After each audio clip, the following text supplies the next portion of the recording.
আজকে আমরা ডুব দেব প্রাচীন বাংলার বুকে লুকিয়ে থাকা এক হারানো রাজধানীর রহস্যে। ভাবুন তো, এমন একটা শহর যার নামটাই প্রায় মুছে গেছিল ইতিহাসের পাতা থেকে, কিন্তু তার ফিসফিসানি আজও শোনা যায়। চলুন সেই পুণ্ড্রনগরের রহস্যের গভীরে যাওয়া যাক। দেখুন, বগুড়ার করতোয়া নদীর পাড়ে ঠিক এই রকম একটা বিশাল ধ্বংসস্তূপ চোখে পড়ে।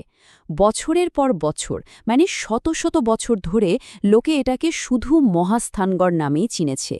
কি আছে এখানে? শুধু কিছু মাটির ঢিবি আর ভাঙা ইটের স্তূপ, যেন এক ভুলে যাওয়ার রাজ্যের নীরব সাক্ষী হয়ে দাঁড়িয়ে আছে। কিন্তু আসল প্রশ্নটা হলো, এই ধ্বংসস্তূপের নিচে আসলে কি লুকিয়ে আছে?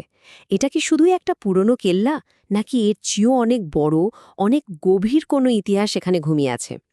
ঠিক এই প্রশ্নটাই কিন্তু আমাদের আজকের এই যাত্রার মূল কারণ। তো চলুন শুরু করা যাক সেই হারানো শহরের খোঁজ। এমন একটা শহর যা কিনা একসময় ছিল গোটা বাংলার একেবারে প্রাণকেন্দ্র, কিন্তু সময়ের সাথে সাথে যার আসল পরিচয়টাই হারিয়ে যায়। শতাব্দীর পর শতাব্দী ধরে জায়গাটার একটাই পরিচয় ছিল মহাস্থানগড়। ব্যাস, এর যে একটা গৌরবময় অতীত ছিল তা যেন বিস্মৃতির অতলে একদম তলিয়ে গেছিল। মানে কেউ ভাবতেও পারেনি যে এই সাধারণ মাটির নিচেই ঘুমিয়ে আছে কিংবদন্তির এক শহর। কিন্তু ইতিহাসকে কি আর পুরোপুরি মুছে ফেলা যায়? যায় না। মাঝে মাঝে খুব ছোট্ট একটা সূত্র, ছোট্ট একটা ক্লুই কিন্তু বিশাল রহস্যের দরজা খুলে দেয়। চলুন দেখি কিভাবে এক টুকরো পাথরই পুরো ছবিটা বদলে দিল।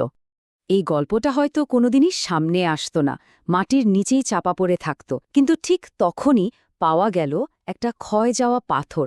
আর সেই পাথরের গায়ে খোদাই করা ছিল একটা নাম, সেই নাম যা এতদিন শুধু পুরনো বইয়ের পাতায় ফিসফিস করে শোনা যেত। এই সেই জিনিসটা, রহস্য সমাধানের চাবিকাঠি, অশোকের সময়কার ব্রাহ্মী লিপিতে লেখা একটা পাথরের ফলক।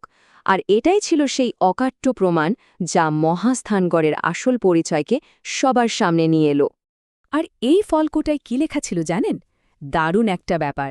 এতে পুণ্ড্রনগরের শাসককে নির্দেশ দেওয়া হচ্ছিল যে দুর্ভিক্ষে কষ্ট পাওয়া মানুষদের জন্য যেন রাজকোষের শস্যভাণ্ডার খুলে দেওয়া হয়। আর এই একটা লাইনই, এই একটা লাইনই সব সন্দেহ দূর করে দিল। প্রমাণ হয়ে গেল এই ধ্বংসস্তূপটাই আসলে প্রাচীন বাংলার সেই কিংবদন্তির রাজধানী পুণ্ড্রনগর। পরিচয় তো পাওয়া গেল, এখন চলুন একটু কল্পনার সাহায্য নিই।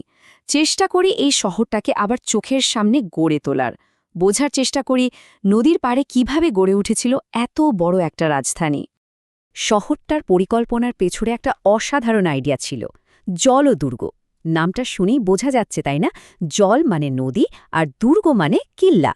সোজা কথায় এমন একটা শহর যাকে নদী নিজেই রক্ষা করছে, একটা প্রাকৃতিক দেয়ালের মতো।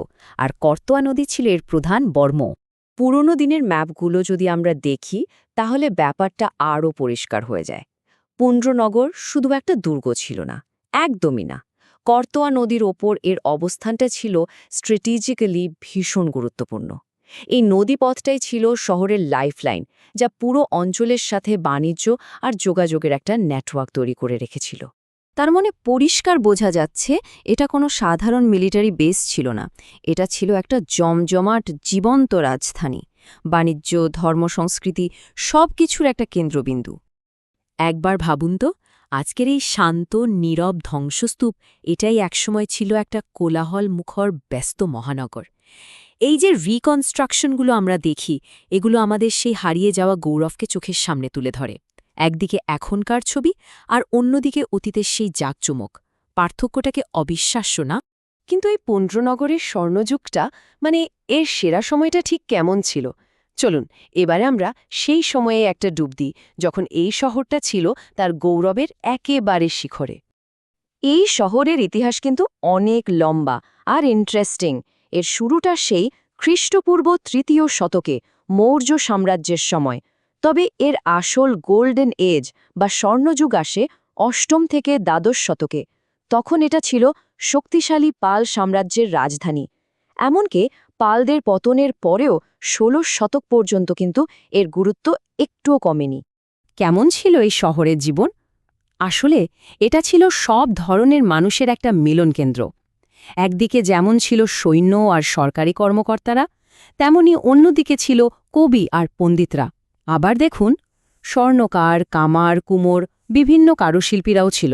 আর হ্যাঁ, অবশ্যই ছিল ব্যবসায়ী আর বণিকরা, যারা শহরের অর্থনীতিকে সচল রাখত।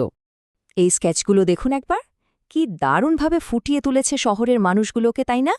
একদিকে দেখুন জ্ঞান চর্চায় মগ্ন পণ্ডিত, আবার অন্যদিকে দৈনন্দিন কাজে ব্যস্ত সাধারণ মানুষ। এই ছবিগুলো দেখে মনে হয় যেন আমরা সেই সময়ে একবার উঁকি দিয়ে এলাম। যেহেতু এটা একটা বড় নদী বন্দর ছিল, এর বাজারগুলো সব সময় গমগম করত। প্রাচীন বাংলার নদীপথ ধরে এখানে শুধু জিনিসপত্রই আসত না, আসত নতুন নতুন ভাবনা, নতুন সংস্কৃতি। সত্যি বলতে পুণ্ড্রনগর ছিল একটা সত্যিকারের কসমোপলিটন শহর। কিন্তু প্রশ্ন হল, এত জাঁকজমক, এত সমৃদ্ধি সব কোথায় হারিয়ে গেল? চলুন আমাদের এই গল্পের শেষ পর্বে সেই রহস্যটাই সমাধান করার চেষ্টা করা যাক। তো কি হয়েছিল এই অসাধারণ শহরটার? কেন এটা ইতিহাসের পাতা থেকে প্রায় মুছেই গেল? এর পতনের পেছনে মূলত দুটো বড় কারণ ছিল। প্রথমটা হলো প্রকৃতির খেলা। যে করতোয়া নদী একদিন এই শহরকে জীবন দিয়েছিল, সেই নদী তার গতিপথ বদলে এর ধ্বংসের কারণ হয়ে দাঁড়াল। বন্যা আর নদী ভাঙন একটু একটু করে শহরটাকে গিলে ফেলতে শুরু করল। আর দ্বিতীয় কারণ, মানুষের হাত। নতুন যারা ক্ষমতায় এলো, তারা পুরনো স্থাপত্য ভেঙে সেই উপকরণ দিয়ে নিজেদের ভবন তৈরি করল। এর সাথে তো বছরের পর বছর ধরে লুটপাট আর ভাঙচুর চলেছে। আর ঠিক এভাবেই এক সময়ে সেই জমজমাট রাজধানীটা ধীরে ধীরে মিশে গেল বাংলার উর্বর মাটির সাথে। এর গল্পটা অপেক্ষা করতে থাকল কবে আবার কেউ তাকে খুঁজে বের করবে। কিন্তু সবকিছু কি সত্যি হারিয়ে গেছে? একটা খুব সুন্দর কথা আছে, এক জীবন্ত সভ্যতা যেন প্রতিটি বাঙালির হৃদয়ে চিরকাল বেঁচে থাকে। পুণ্ড্রনগর হয়তো মাটির নিচে চাপা পড়ে আছে, কিন্তু তার স্পন্দনটা, তার ঐতিহ্যটা আজও কিন্তু বেঁচে আছে। তাহলে এই যে ধ্বংসস্তূপ, এটা আসলে কোনো শেষ নয়, এটা একটা প্রতিধ্বনি, আমাদের গৌরবময় অতীতের একটা চিহ্ন। আর এটা আমাদের একটা কথাই ভাবতে বাধ্য করে, এই মাটির নিচে এমন আরও কত না বলা গল্প চাপা পড়ে আছে, যারা শুধু আমাদের খুঁজে বের করার অপেক্ষায় দিন গুনছে।